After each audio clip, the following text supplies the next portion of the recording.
സർവം മായ നമ്മൾ നിവിൻ പോളി അജു വർഗീസ് കേന്ദ്ര കഥാപാത്രമായിട്ട് അഭിനയിച്ച ഒരു സിനിമയാണ്. അഖിൽ സത്യനാണ് ഈ ഒരു സിനിമ സംവിധാനം ചെയ്തത്.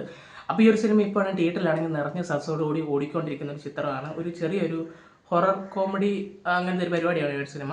എന്തായാലും നല്ലൊരു സിനിമയാണ്. നമ്മൾ ഇതിൻ്റെ റിവ്യൂ ഒക്കെ ഇട്ടിട്ടുണ്ട്. അപ്പം ഈ സിനിമയെക്കുറിച്ച് ഇപ്പോൾ പറയാനുള്ള കാരണം വെച്ചാൽ ഈ സിനിമ 20 കോടി ക്ലിപ്പിൽ കയറിയിരിക്കുകയാണ്. വെറും 2 ദിവസം കൊണ്ടാണ് ഈ ഒരു സിനിമ 20 കോടി കളക്ഷനായിട്ട് കടന്നിരിക്കുന്നത്. അത് സംഭവം നമ്മുടെ നിവിൻ പോളിയുടെ ഒരു പക്ക കംബാക്കാന്ന് തന്നെ നമുക്ക് പറയേണ്ടിയിരിക്കുന്നു. നമ്മളെല്ലാവരും ആഗ്രഹിച്ചാണ് നിവിൻ പോളിയുടെ ഒരു നല്ലൊരു സിനിമ വരാൻ വേണ്ടി, പുള്ളി ഒന്ന് ആഘോഷിക്കാൻ വേണ്ടി. കാരണം നമുക്ക് എല്ലാവർക്കും അറിയാം, ലാലേട്ടന് ശേഷം അത്രത്തോളം ഒരു ക്യാരക്ടർ നമുക്ക് ഒരു മലയാളികൾക്ക് റിലേറ്റബിൾ ആയിട്ടുള്ള ചെയ്യുന്നത് നിവിൻ പോളിയാണ് ചെയ്യുന്നത്. അതുപോലെ തന്നെ ലാലേട്ടൻ്റെ പഴയ കുറച്ച് പരിപാടികളൊക്കെ ഏകദേശം നമുക്ക് ഇപ്പോഴത്തെ ഒരു ജനറേഷനിലെ ആക്ടേഴ്സിൽ കൂടെ കിട്ടിയത് നിവിൻ പോളി കൂടെയാണ് കിട്ടിയത്. അപ്പോൾ പുള്ളിക്കാരനോട് നമുക്ക് എല്ലാവർക്കും ഒരു പ്രത്യേക ഒരു ഇഷ്ടമാണ് നിവിൻ പോളിയോട്. അപ്പം ആ ഒരു ഇഷ്ടത്തിൽ നമ്മൾ പണ്ട് കണ്ട് ഇഷ്ടപ്പെട്ടിരുന്ന ആ ഒരു വിൻറ്റേജ് നിവിൻ പോളിയെ തിരിച്ചു കൊണ്ടുവന്ന ഒരു സിനിമയാണ് സർവം മായ എന്ന് പറയുന്നത്.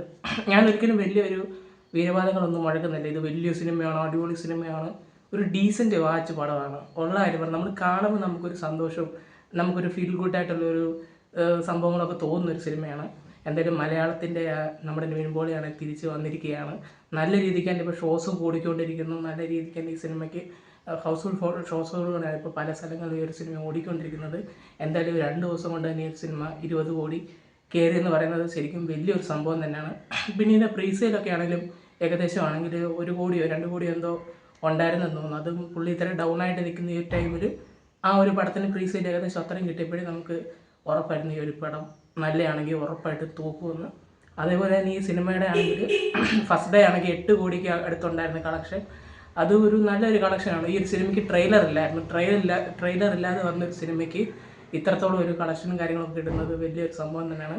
എന്തായാലും നിങ്ങൾ തിയേറ്ററിൽ പോയി ഈ സിനിമ കണ്ടതിൽ ഉറപ്പായിട്ടും കാണാം. നല്ലൊരു സിനിമയായിരിക്കും. നമ്മുടെ വിൻറ്റേജ് നിവിൻ പോളി കംബാക്ക് അടിച്ചെന്നുള്ള കാര്യത്തിൽ ഒരു ഡൗട്ടും വേണ്ട. എന്തായാലും ഈ സിനിമ കണ്ടിട്ടുള്ളവരാണെങ്കിൽ നിങ്ങൾ ഈ ഒരു സിനിമ എങ്ങനെയുണ്ടോ, നിങ്ങൾക്ക് ഇഷ്ടപ്പെട്ടോ ഇല്ലയോ എന്നുള്ളത് നിങ്ങൾ കമൻറ്റ് ചെയ്യുക. അപ്പോൾ നമ്മൾ നിങ്ങൾക്ക് വീഡിയോ ഇത്രയൊക്കെ ഉള്ളൂ. ബൈ.